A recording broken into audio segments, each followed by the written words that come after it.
Friends, आज हम DC power supply के बारे में बात करेंगे। यहाँ मैंने सिंपलेस्ट डीसी पावर सप्लाई की ब्लॉक डायग्राम इधर ड्रॉ की है और साथ हर ब्लॉक के नीचे उस ब्लॉक की आउटपुट वेवफॉर्म भी ड्रॉ की है।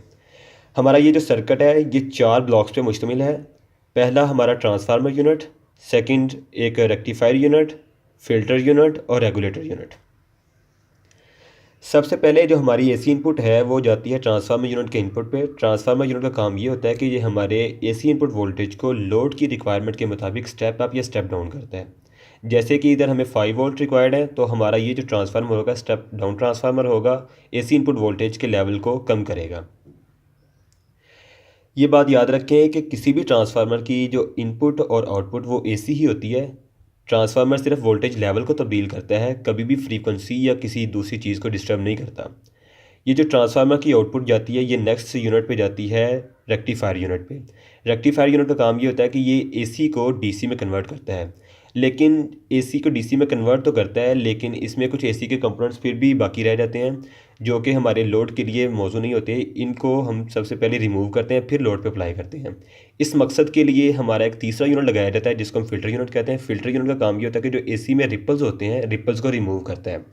देखें यहाँ पे हमारा जो ये सर्किट रेक्टिफायर यूनिट है ये इसको डीसी तो बना चुका होता है पहले यूनिट से आने वाली इनपुट को, लेकिन इसमें अभी भी एसी के कंपोनेंट्स मौजूद है। देखें सेम इस तरह जिस तरह एसी वोल्टेज तब्दील हो रहे होते हैं सेम उस तरह वोल्टेज तब्दील हो रहे हैं, लेकिन इसमें फ़र्क यह है कि सिर्फ इसमें नेगेटिव साइकिल जो वो रिमूव हो चुका है, या जो नेगेटिव साइकिल था वो ख़त्म होकर अब सिर्फ दोनों साइकिल पॉजिटिव ही बचे हैं। इसने इस साइकिल को भी यहाँ पॉजिटिव पे शिफ्ट कर दिया।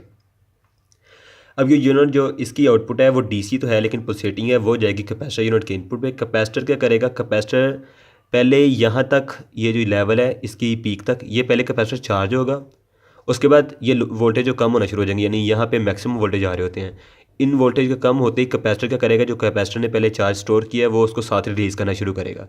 कैपेसिटर चार्ज रिलीज़ करना शुरू करेगा तो ये देखें इसकी कुछ इस तरह लीनियर सी एक वेव बनती है, लीनियर लाइन ड्रा होगी और ये कैपेसिटर डिस्चार्ज हो गया है।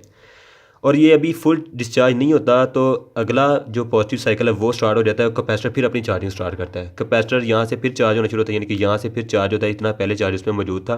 कैपेसिटर यहाँ से फिर चार्ज स्टार्ट करेगा, अपना चार्ज होते होते वो यहाँ तक पहुँचेगा, उसके बाद ये वोल्टेज फिर ड्रॉप होना शुरू हो गया। कैपेसिटर फिर अपने जो वोल्टेज चार्ज थे उनको दोबारा वो रिलीज़ करना शुरू करेगा और हमारी को वेव फॉर्म जो इस तरह की बन जाएगी।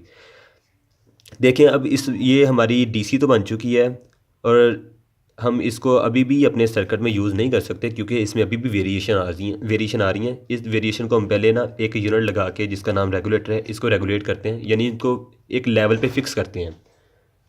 लेवल पे फिक्स करने के लिए हम एक रेगुलेटर लगाते हैं। इसमें हमने जीनर रेगुलेटर इस्तेमाल किया है। इस रेगुलेटर का काम कुछ इस तरह से होता है कि जो इनपुट वोल्टेज आ रहे होते हैं उनको एक ख़ास लेवल तक फिक्स कर देता है। जीनर डायोड मुख्तलिफ वैल्यू के मिलते हैं, 10 वोल्ट, 15 वोल्ट्स, जिस तरह की आपकी रिक्वायरमेंट है उस तरह आप जीनर डायोड लाएँ, उसको सर्किट में पैरेलल लगाते हैं। ये बात ध्यान में रखें कि इनको हमने रिवर्स बाइस में लगाना होता है जीनर डायोड को, जो बाकी डायोड है वो फॉरवर्ड बाइस लगाए जाते हैं। अब थोड़ा देखें जो ये यूनिट है यहाँ पे हम नॉर्मली ब्रिज रेक्टिफायर या सिंपल एक 2 डायोड लगा के, 1 या 2 डायोड लगा के लोड की डिमांड के मुताबिक हम उनको डीसी में कन्वर्ट करते हैं। फ़िल्टर यूनिट में हम एक से ज़्यादा यूनिट भी इस्तेमाल कर सकते हैं, यानी कि अगर एक फ़िल्टर से हमारी डीसी है वो प्योर नहीं हो रही, यानी कि लोड हमारा सेंसिटिव है, तो हम एक से ज़्यादा यूनिट भी इस्तेमाल करते हैं।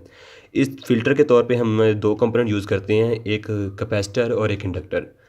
इसकी मुख्तलिफ़ टेक्निक्स होती हैं, जिस तरह पाई फ़िल्टर, उस तरह टी फ़िल्टर, मुख्तलिफ़ फ़िल्टर्स की टाइप्स हैं। और जो हमारा रेगुलेटर है इसलिए भी हम 2-3 चीज़ें इस्तेमाल करते हैं, नॉर्मली जीनर डायोड, उसके बाद ट्रांजिस्टर यूज़ होते हैं, ट्रांजिस्टर के साथ भी जीनर डायोड को यूज़ करते हैं। और हमारी जिस तरह की यानी कि डिमांड है उसके मुताबिक हम अपनी सर्किट को कॉम्प्लेक्स करते रहते हैं। आने वाली वीडियो हम देखेंगे कि किस तरह पावर सप्लाई को डिज़ाइन किया जाता है। हम एक पावर सप्लाई को बनाएंगे भी आपके सामने और आप देखेंगे उसकी आउटपुट, सारा हार्डवेयर उसको ड्रा करेंगे।